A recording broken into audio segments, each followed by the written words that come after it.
I know. I saw some pictures similar to that in Waco as well. So it's widespread for our area. Everybody's cold. We're in the same boat, Whitney.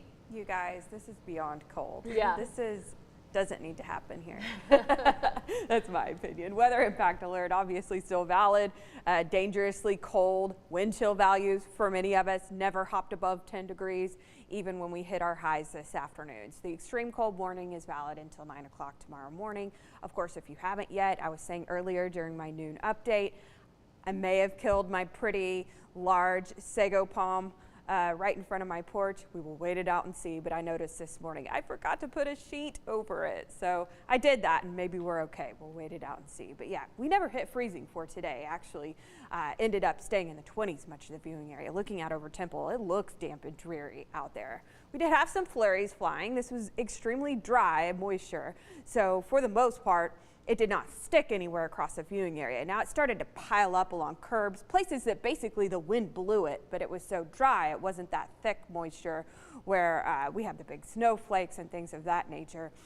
Because it was a dry snow and the wind was so brisk, we did not see much in terms of traveling issues. So that is the good news with this system. It is just so miserably cold, feeling like still 8 degrees here in Temple.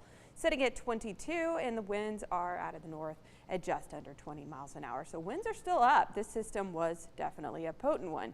You can see live temperatures across the state, teens for much of North Texas. The rest of us sitting in the 20s or right around the freezing point down near the coast. So similar to some of this Arctic air we see coming in, it is just going to stay cold for a couple of days. That's what we're going to be dealing with. This extreme cold warning is through tomorrow morning. Tomorrow, we may have some folks that finally start to try to go above freezing, but for the most part, it isn't going to be until Friday afternoon. And even honestly, then likely we're in the upper 30s. So we will eventually start a warming trend. I will talk about that here in a second. Current feels like temperature. This is the primary story, you guys. Of course, we're below 32 degrees. We didn't hit 32 today. We're sitting in the low 20s here in Temple and the surrounding areas, but this is the primary thing right here that is just so unusual. We don't see this often.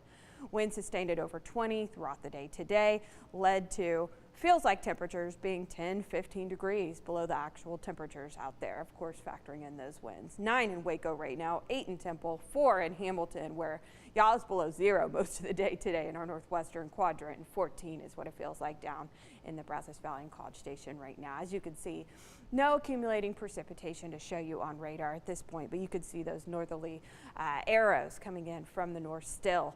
It is just kind of a miserable day across all of Texas and neighboring states as well. I know up in Oklahoma, they've been actually having some travel issues out in West Texas as where they actually had accumulations on the ground. Alrighty, this extreme cold warning, that is for wind chill values as low as 0, and even we did see some folks in the negatives earlier on today. That is pretty much all of our counties. Further into southeast Texas towards Houston and far east Texas, it's a cold weather advisory. That's that lighter blue color. Y'all, there's not much of a difference, but that is wind chills values as low as 5 degrees. We will be dealing with the same type of dangerous cold as we head on into the overnight hours tonight.